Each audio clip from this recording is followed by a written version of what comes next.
Hi guys, welcome or welcome back to my YouTube channel. My name is Sanskriti and I am starting a series called How to Write Perfect Answers. तो subject wise एक एक video आएगी about तुम अलग अलग subjects में किस तरीके से आंसर्स लिखना है. So let us start with science because I scored 100 और 100 in science, not flexing, just telling कि मेरे पास है तुम्हें राइट बताने का कि कैसे आंसर लिखा जाता है.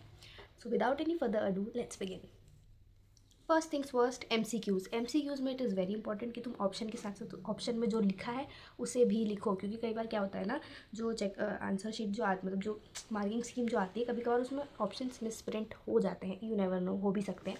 तो इट इज़ वेरी इंपॉर्टेंट कि तुम ऑप्शन के साथ साथ उस ऑप्शन में जो आंसर दिया हुआ है उसे भी लिखो. It is very important. Okay, number तुम्हें ऑप्शन में भी मिल जाएंगे बट क्यों, लिख दो ना पूरा, क्या चल जाएगा. नाउ साइंस में भी we have 3 parts, chemistry, bio and physics. So let's start with chemistry. Chemistry में जब भी कोई केमिकल रिएक्शन लिखो, बैलेंस इट, उसके जो रिएक्टेंट्स और प्रोडक्ट का जो स्टेट है वो लिखो. उसमें अगर कोई कैटलिस्ट यूज़ हुआ है तो वो लिखो. सोर्स ऑफ एनर्जी, अगर एनर्जी यूज़ हुई है तो सोर्स ऑफ एनर्जी लिखो. Very important. उसमें अगर कलर चेंज हुआ है तो पहले क्या कलर था बाद में क्या कलर था वो लिखो. ये छोटी छोटी चीज़ें हैं बट ये हाफ मार्क्स करके बहुत नंबर कटवा सकती हैं. इन सब का ध्यान रखना. कोई भी केमिकल रिएक्शन में अगर तुमने एक भी चीज़ मिस करी तो डायरेक्ट तुम्हारा आधा नंबर कटेगा, ठीक है. And if you want to score 100 on 100, अब तुम ये मिस्टेक अफोर्ड नहीं कर सकते.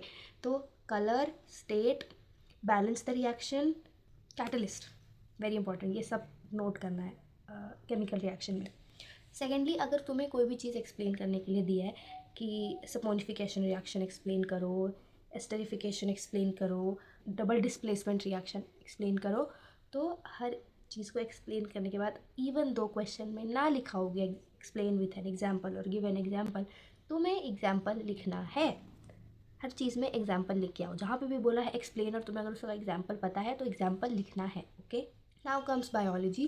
बायोलॉजी में इट्स वेरी इंपॉर्टेंट कि तुम डायग्राम्स बनाओ नीट एंड क्लियर. जिस भी क्वेश्चन में अगर तुम्हें लगता है कि तुम्हें डायग्राम बना लेना चाहिए, इवन दो नहीं बोला गया है, but to impress the examiner, उसको उसमें डायग्राम्स बनाओ, neat and clean diagram, pencil use करो बेस्ट.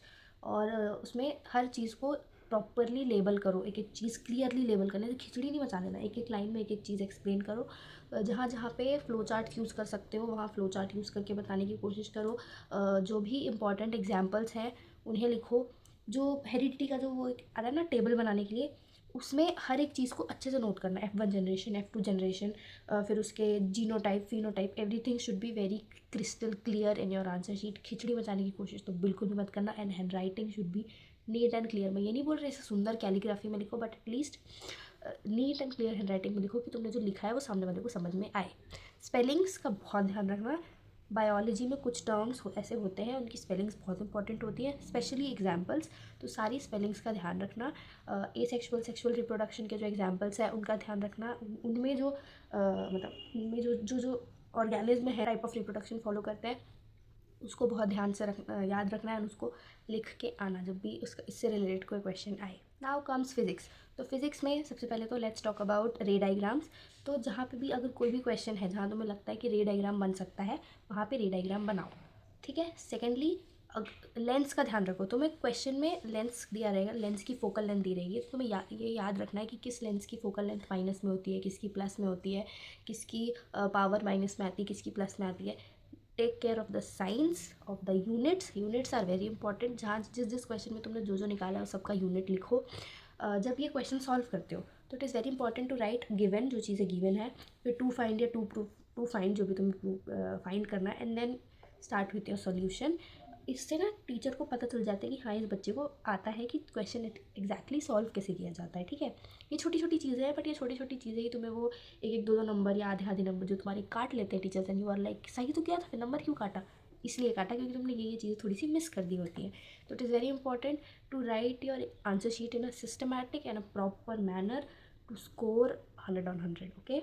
Now comes formulas. तो इट इज़ वेरी इंपॉर्टेंट कि तुम सारे फार्मूला जो भी तुम फार्मूला यूज़ कर रहे हो डायरेक्टली वैल्यू मत पुट कर दो. पहले एक बार वो फार्मूला लिखो, उस फार्मूला के आसपास बॉक्स बनाओ, एंड जो तुम्हारा लास्ट में जो फाइनल आंसर आएगा उसके आसपास भी बॉक्स बनाओ, सो दैट टीचर अगर थोड़ा जल्दी में भी होगा ना तो वो फार्मूला दिखेगा, तुम्हारा डायरेक्ट आंसर दिखेगा. बीच में अगर तुमने कोई सिली मिस्टेक इधर उधर कर भी दी होगी तो वो नहीं नोटिस करेंगे उतना, ठीक है. So draw a box around the formula as well as the answer.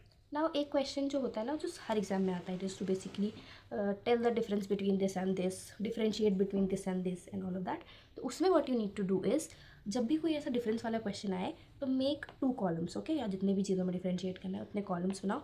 उसके बाद उसमें एक प्रॉपर टेबल बना के फिर डिफरेंसेस लिखो. ऐसा नहीं कि पहले उसके डिफरेंस लिख दिए फिर उसके डिफरेंस लिख दिए, वो भी एक तरीके से ठीक है, बट ये वाला तरीका करोगे ना तो टीचर के लिए आसानी हो जाती है टू कंपेयर कि हाँ चलो ये सही लिखा है इसमें. तो make a table and then write the differences. Okay, so I guess I have covered all the points. If you have any doubt you can comment it down below. Next video जो होगी वो होगी maths के लिए, because तुम्हारा पहला board exam maths का ही है. All the best for your exams and I hope कि तुम लोग अच्छा ही कर रहे होगे, तुम पढ़ाई कर रहे होगे अब, क्योंकि अब 2-2.5 महीने ही बचे हैं आई गेस. अब सीरियस हो जाओ, अब बहुत कर ली मस्ती मजाक, अब जेन्युइनली पढ़ाई करो. ठीक है, तो I will see you in my next video on Tuesday. Till then take care, bye bye, love love.